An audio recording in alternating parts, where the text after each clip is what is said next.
What's up, B fam? Welcome to another episode of Be Free and Multiply, where I become free, you become free, and we become free together. I'll talk to you about my past and things that I've learned, and I also talk about my present and things that I learned.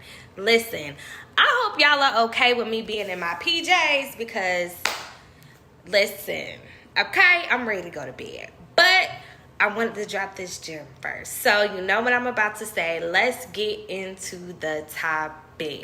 Today's topic is moving away from Atlanta saved my life. Moving away from Atlanta saved my life. Now, before y'all come in the comments coming for me, let me explain, because Atlanta is not a bad place. I loved Atlanta. Atlanta was the bomb diggity, but it was not healthy for my nervous system. So let's get into it. I moved to Atlanta recently after I got a divorce. One of my good homegirls was like, "You've already lived in your hometown for the majority of your life. Come to Atlanta." So I moved to Atlanta with her, stayed in an apartment with her. We paid rent together. She got married, she got engaged, got married, and she ended up moving in with her husband. And then I was left alone. What I did not know was all of the trauma, all of the deep rooted stuff that I did not deal with was going to come up to the surface. And I'm telling y'all, I was running from me the whole 7 years that I was there. I was running from me the whole 7 years that I was there. I was doing nothing but having sex, drinking, partying.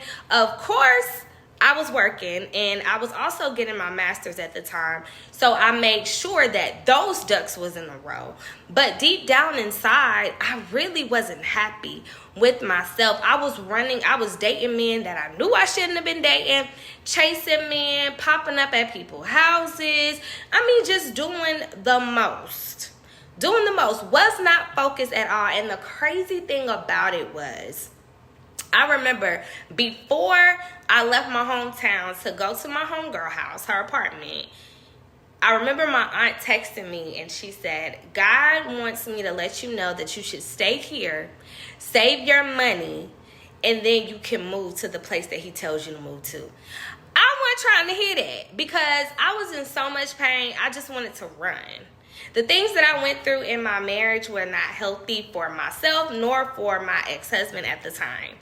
And I just was so distraught by everything because I was living in this fantasy world that my life was just in a fairy tale. And it was not. And lo and behold, life hit me dead in the face. And majority of the time, I learned valuable lessons with females and also males, especially males. One thing that I realized is that you can't trust everybody in Atlanta, and me being the little gullible, nice person that I was at the time, I was like, "Oh, they're nice. But really, they were out here trying to get something from me. And the dating scene out there was just horrible. Oh my God, like people didn't text you back in like 2 or 3 days or even a week. And you just like, dang, like I thought we was talking. So what I realized was the only thing that they really wanted was sexual intimacy. So because I was so low, so depressed, and I didn't like myself, I didn't even know what was going on with my life anymore. I just let my life go. I literally allowed my body to be taken advantage of over and over and over and over and over again. Until almost the seventh year. I moved going into my 7th year. And, you know, I remember I was in this horrible relationship, this toxic relationship. And honestly and truly, I forced that relationship now that I think back to it, because I shouldn't have been with him and he shouldn't have been with me. I just wanted what I wanted. I thought he was fine and I wanted to be in a relationship with him. And I called it. I said, "I'm your girlfriend and we go together." And he didn't say we didn't. So we was in a relationship.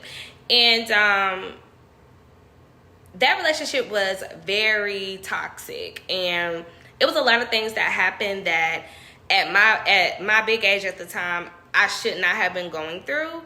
And I just dropped to my knees and I said, God, enough is enough. I don't like the way I feel. I don't like what I'm doing. I don't like who I'm becoming. Can this please stop? Like, get me out of this. I was on my knees, like, in my living room, praying and crying my eyes out because I just wanted to feel better. I couldn't hold on to it anymore because I couldn't even look at myself in the mirror and say, Andrea, what are you doing? I was so lost. I was so gone. I was just doing crazy stuff just to get attention. I lost who I was. I lost the wonderful Tree that I knew that I was. I lost my laugh. I started to become jealous of my friends. I started to, be gossiping. I just wasn't happy. So when I dropped to my knees and I said, God, get me out of this. Oh, he got me out of it real quick. He was like, all right, that's what you want? Okay, boom. He put a person in my life. The person told me that I was about to move. I didn't believe him.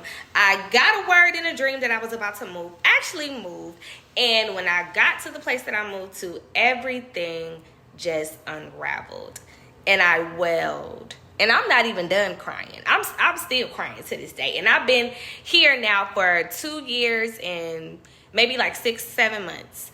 And listen, I'm still crying. I'm still healing.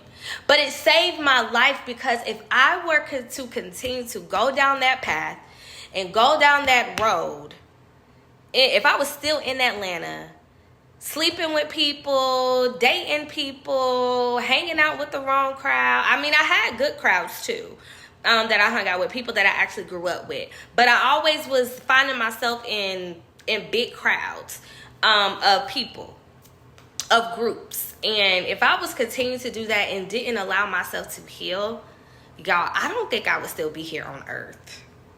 If you want me to be honest. I don't think that I would still be here on earth. And I'm not talking about physically, maybe physically, but mentally, I would have probably been in the psych ward.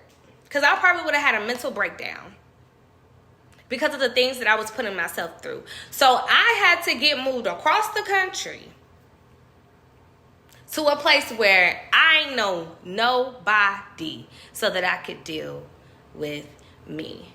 So if you are in a city or a state that is depleting you and that is causing you to not be your best self, I challenge you to get up and move and heal. And healing is not easy. Healing is not peaches and roses. It's not pink and roses. It's not. Don't believe that stuff that y'all see on social media because, baby, it's hard work. Sometimes I'll be like, I tapped out. I don't want this anymore. Like, I'm done. I want out. I don't want it. I don't want it. I don't want it. I don't want it. I need a break. And sometimes I do get a break. But sometimes I really have to deal with the stuff that I put myself through. And I have to take responsibility of the situations that I put myself in. And it takes a very, very strong person to announce, I'm the reason why my life is not the way that it's supposed to be. Why? Because nobody can steal your destiny. Only you can detour yourself from your destiny. So again, I challenge you.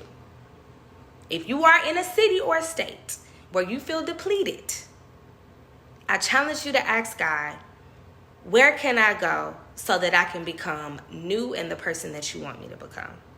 And see what he says. All right, guys, I hope this gave you some nuggets, a seed, and I pray that you water it or somebody else water it, and I hope that you enjoyed my little story time. All right, talk to y'all soon. Bye, and thank you for sitting with me with my PJs on. Bye, y'all.